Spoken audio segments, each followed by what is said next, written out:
The Universal Peace Consortium had achieved something remarkable in the annals of galactic history.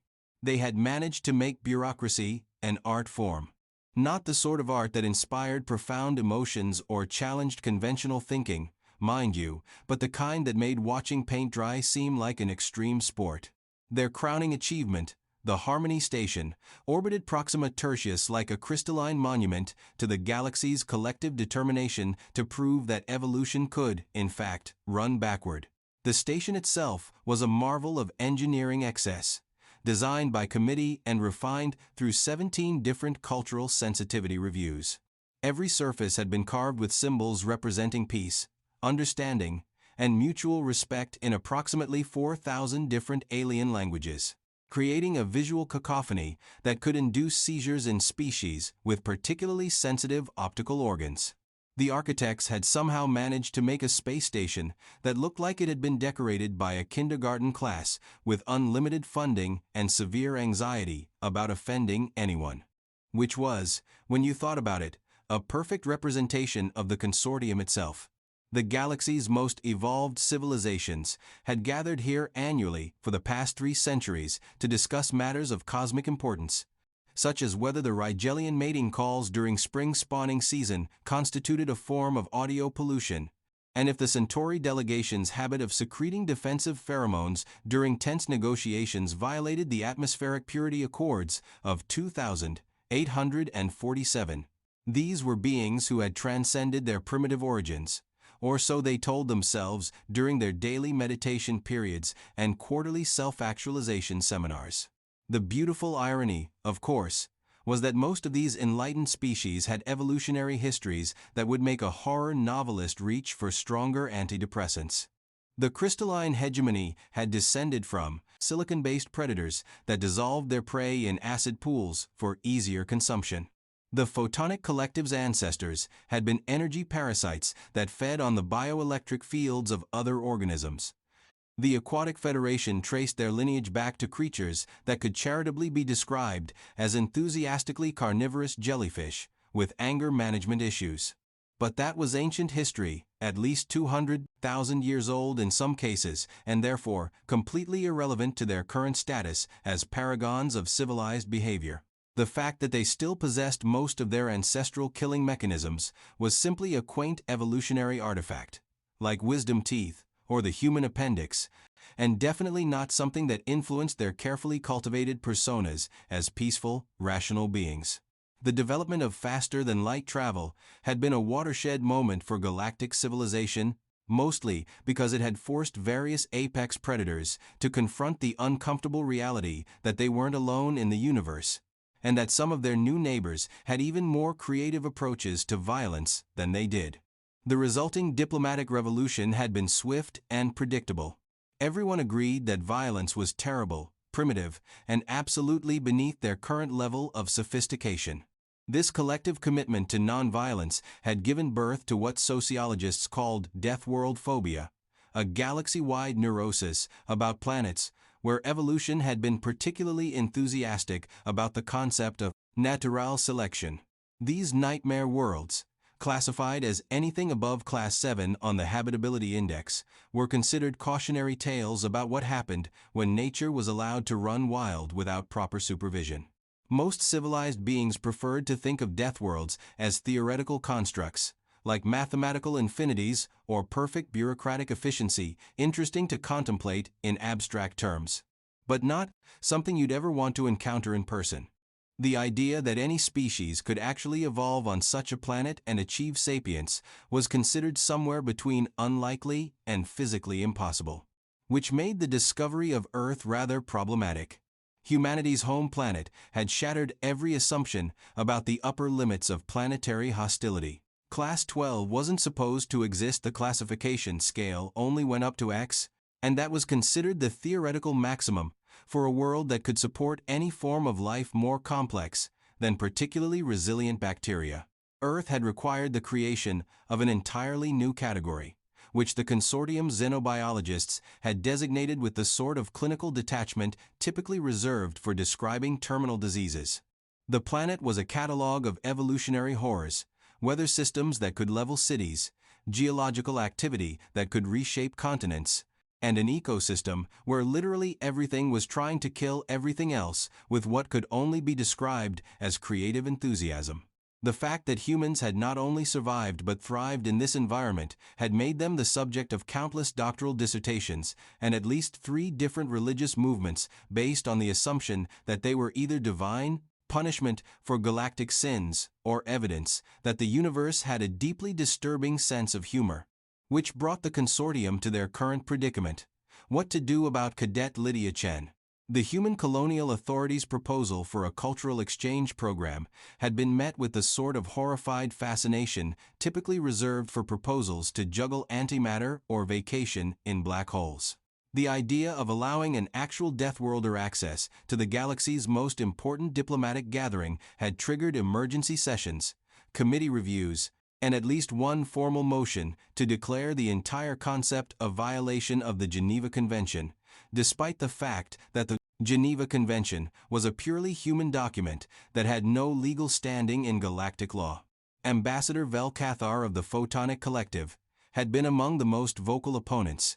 As a being of pure energy contained within a crystalline matrix, Kathar possessed all the warmth and empathy of a particularly judgmental laser beam.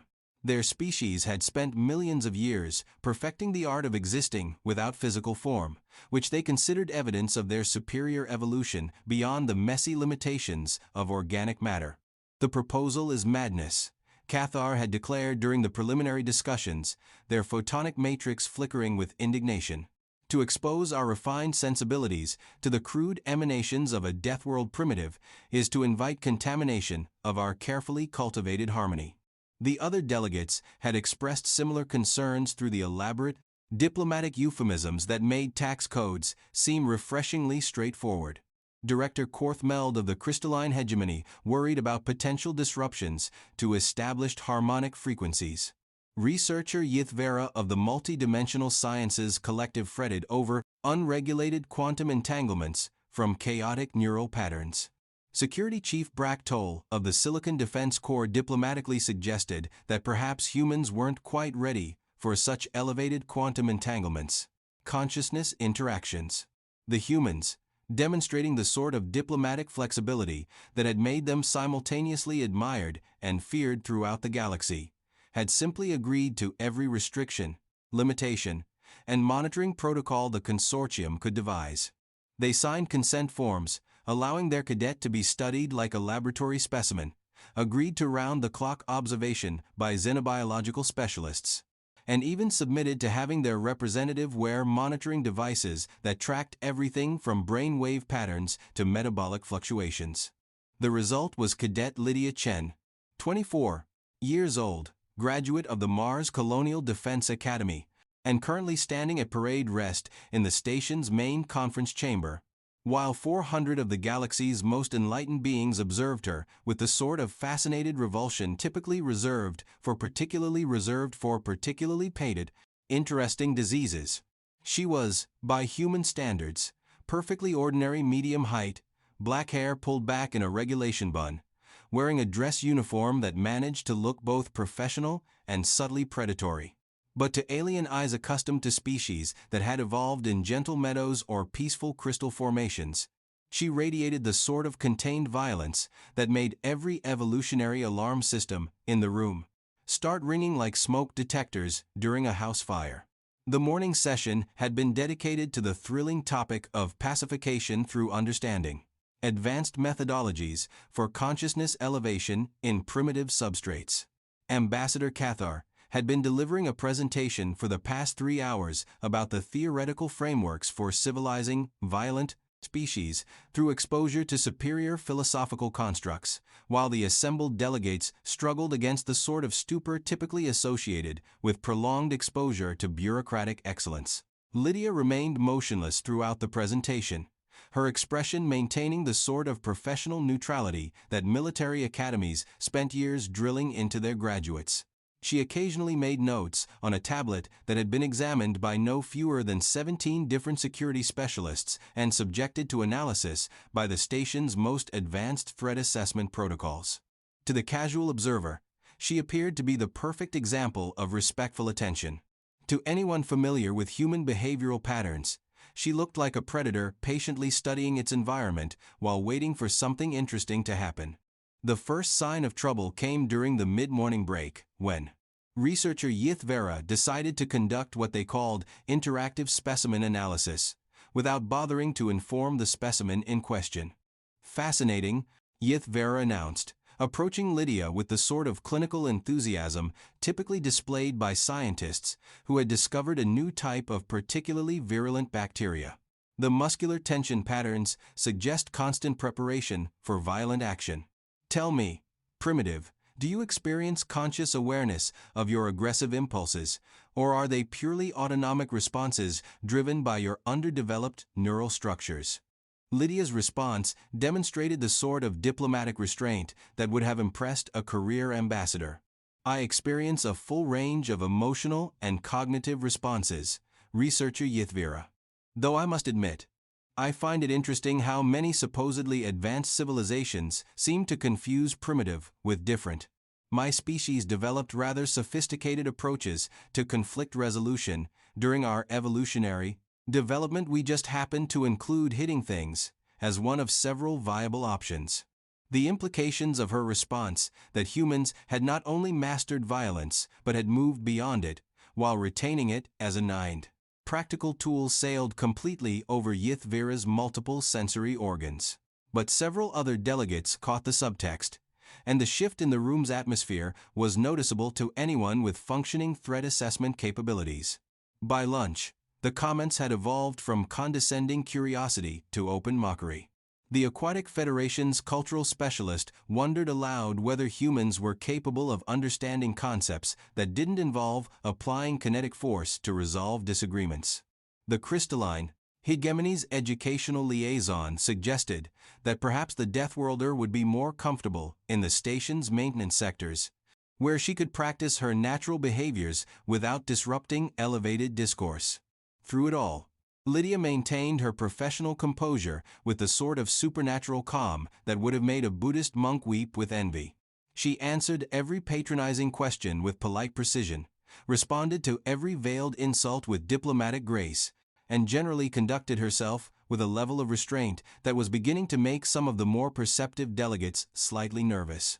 Which made what happened next particularly educational for everyone involved. The afternoon session had been progressing with the sort of mind-numbing predictability that made watching geological formations evolve seem exciting by comparison. Ambassador Cathar was deep into a presentation about optimal primitive integration through controlled exposure protocols, when they decided to transition from theoretical discussion to practical demonstration. The key to successful Death World rehabilitation, Cathar announced, their energy matrix pulsing with academic satisfaction, lies in establishing clear dominance hierarchies that the primitive mind can understand. Observe how the specimen maintains submissive postures when confronted with superior intellectual authority. This suggests that proper conditioning protocols could eventually produce a manageable level of compliance. Lydia's expression didn't change by so much as a micron, which somehow made Cathar's analysis seem even more absurd. Security Chief Bractol, Cathar continued, clearly enjoying their role as educational authority, perhaps you could provide a practical demonstration of proper specimen handling techniques. Our audience would benefit from observing the correct procedures for physical management of potentially dangerous primitives. Bractol and his enforcement team, three massive silicon-based beings who looked like they had been carved from particularly aggressive mountains, approached with the sort of casual confidence that comes from a lifetime of dealing with beings who had been selectively bred for submission. They were professionals, after all, trained in the latest non-violent restraint techniques and equipped with enough stunning equipment to pacify a small army of philosophers. What they weren't prepared for was the fact that Lydia Chen had been trained by instructors who considered survive everything the universe can throw at you to be a reasonable educational objective. The lead enforcer reached for Lydia's shoulder with the sort of gentle authority typically used for guiding confused tourists to information kiosks. His species had perfected the art of non-threatening physical guidance over millions of years of peaceful coexistence, and his technique was flawless by any civilized standard. Unfortunately, Lydia's nervous system had been calibrated by an evolutionary process that considered non-threatening physical contact from unknown entities to be roughly equivalent to time to find out whether you're predator or prey. Her response was as reflexive as breathing and approximately 4 times faster than the speed of bureaucratic thought. The sound of the Silicon Enforcer's appendage fracturing was remarkably similar to a glacier calving a deep, crystalline crack that seemed to resonate through the station's superstructure long after it should have dissipated. The Enforcer's howl of pain provided a fascinating harmonic accompaniment, though it was quickly overshadowed by the collective gasp of 400 beings who had just received their first practical lesson in Deathworlder defensive capabilities. Lydia looked down at the writhing Enforcer with the sort of mild interest typically reserved for discovering that one's morning coffee had achieved the perfect temperature. Then she looked up at the stunned assembly, her expression shifting from diplomatic neutrality to something that could charitably be described as academically curious. "Who's next?" she asked, her voice carrying the sort of conversational tone one might use to inquire about volunteer opportunities or weekend recreational activities. The effect on the assembled delegates was immediate and spectacular. The photonic collective's energy matrices began cycling through panic frequencies that made the station's power grid fluctuate like a disco light show. The multi-dimensional sciences collective experienced what could only be described as a collective dimensional displacement event, their consciousness partially phase-shifting into several parallel realities where they were still safely in their home systems. The Aquatic Federation began secreting emergency pheromones with such enthusiasm that the atmospheric recycling system immediately declared a biological hazard alert.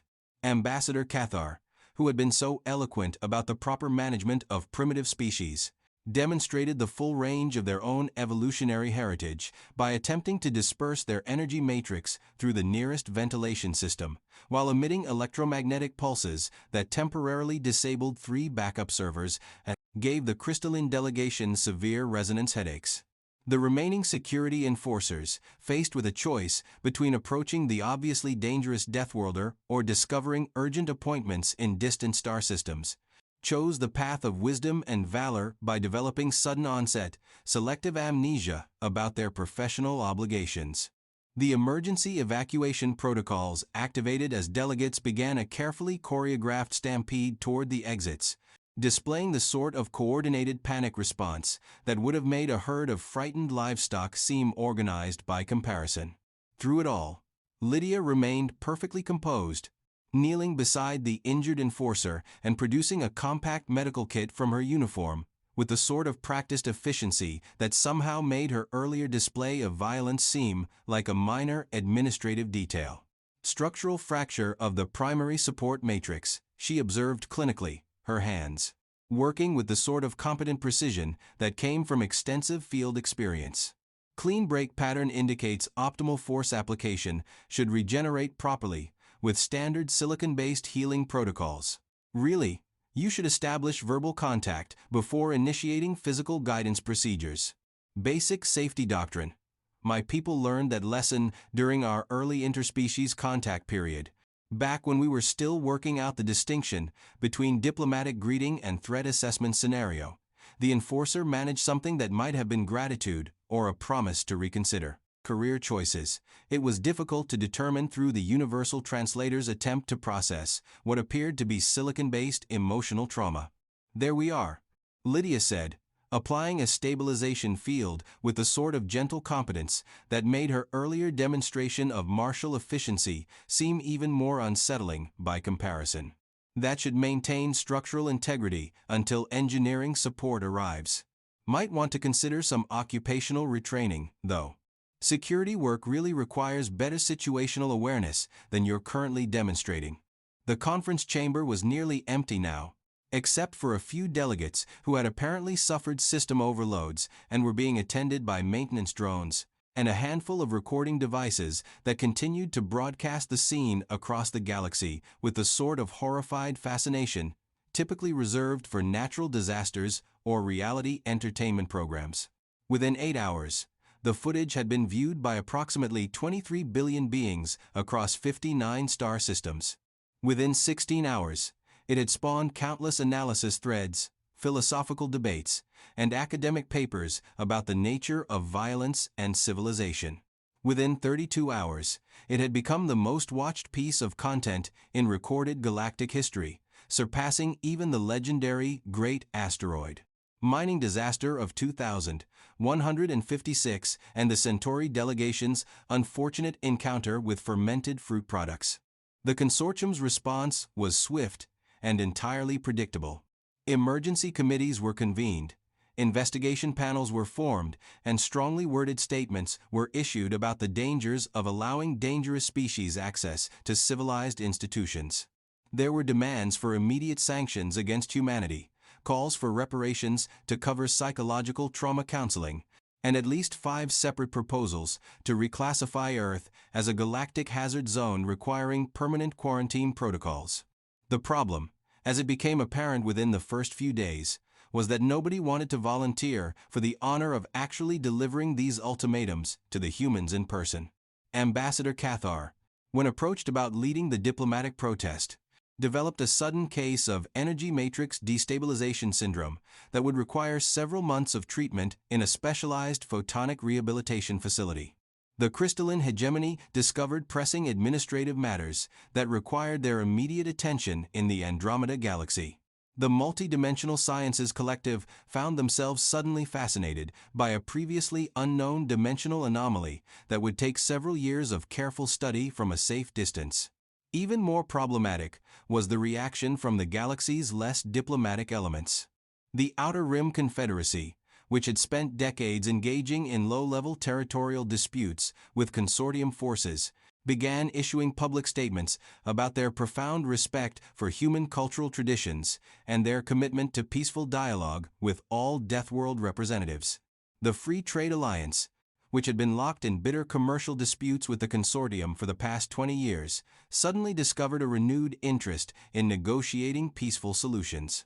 It appeared that the galaxy's troublemakers had drawn some interesting conclusions from watching a single human cadet efficiently disable a trained security specialist while simultaneously providing professional medical care. The message was unmistakable. These weren't mindless berserkers who solved problems through indiscriminate violence. These were professionals who could calibrate their response with surgical precision and who possessed the clinical expertise to provide appropriate medical care afterward. Which was, frankly, significantly more intimidating than simple brutality. The final irony emerged 6 weeks later, when the Consortium quietly dropped all formal complaints against Lydia and issued an official commendation for her exemplary professional conduct and outstanding medical response during a cultural misunderstanding incident. The injured enforcer, whose structural integrity had been restored ahead of schedule thanks to her immediate treatment, publicly thanked her for her gentle and expert care and requested reassignment to a peaceful agricultural monitoring station in a quiet sector of space. Lydia herself was promoted to lieutenant commander and appointed as the Consortium's first human cultural liaison, a position specifically created to handle communication challenges between human representatives and galactic civilization. Her first official directive established the Chen Protocol, a simple set of guidelines for interacting with human personnel. Treat them with professional courtesy, don't confuse restraint with weakness, and under no circumstances should physical contact be initiated without explicit verbal consent. The galaxy proved remarkably receptive to these suggestions. Within 18 months, armed conflicts between Consortium member species had dropped to their lowest levels in 3 centuries. Not because the various civilizations had suddenly developed genuine appreciation for peaceful coexistence, but because none of them wanted to risk discovering what humans might consider a proportionate response to interstellar aggression. The Harmony Station continued hosting its annual gatherings, though attendance was notably improved and discussions considerably more productive. The Photonic Collective developed an unexpected interest in human military philosophy, publishing academic studies about the elegant precision of Deathworld conflict management methodologies. The Multidimensional Sciences Collective established a research exchange program with the Mars Colonial Defense Academy, though they insisted that all interactions be conducted through holographic interfaces for the foreseeable future. And in the finest tradition of galactic bureaucracy, the Consortium created a new academic department dedicated to applied human diplomatic studies, which was essentially an elaborate way of saying how to avoid getting your appendages broken by beings who could annihilate your entire civilization but would prefer to have a pleasant conversation about mutual cooperation. The most remarkable aspect of the entire incident, according to those who had witnessed it firsthand, was how completely unaffected Lydia seemed by her new status as the galaxy's most diplomatically effective deterrent. She continued to conduct herself with the same professional courtesy that had characterized her behavior throughout the original incident, treating everyone with respectful dignity, regardless of their species' evolutionary history or cultural pretensions. She did, however, develop a habit of asking, "Who's next?" whenever she entered a room for official functions, though she always delivered the question with the sort of warm professionalism that made it impossible to determine whether she was simply maintaining conversational momentum or conducting routine threat assessments. The galaxy, being composed largely of beings who had survived millions of years of evolution by developing excellent pattern recognition capabilities, unanimously decided that they didn't particularly need to find out. And so peace flourished throughout the Consortium, maintained not by the elaborate philosophical frameworks and bureaucratic protocols that had occupied the galaxy's finest minds for centuries, but by the simple recognition that some evolutionary products were best appreciated from a respectful distance. It was, the more thoughtful observers noted, exactly the sort of practical solution that a species from a Class XII Death World might devise, effective, elegant, and terrifyingly efficient in its simplicity. After all, nothing promotes civilized discourse quite like the certain knowledge that uncivilized alternatives involve explaining your behavior to someone who considers breaking things a legitimate problem-solving methodology. Who's next, indeed?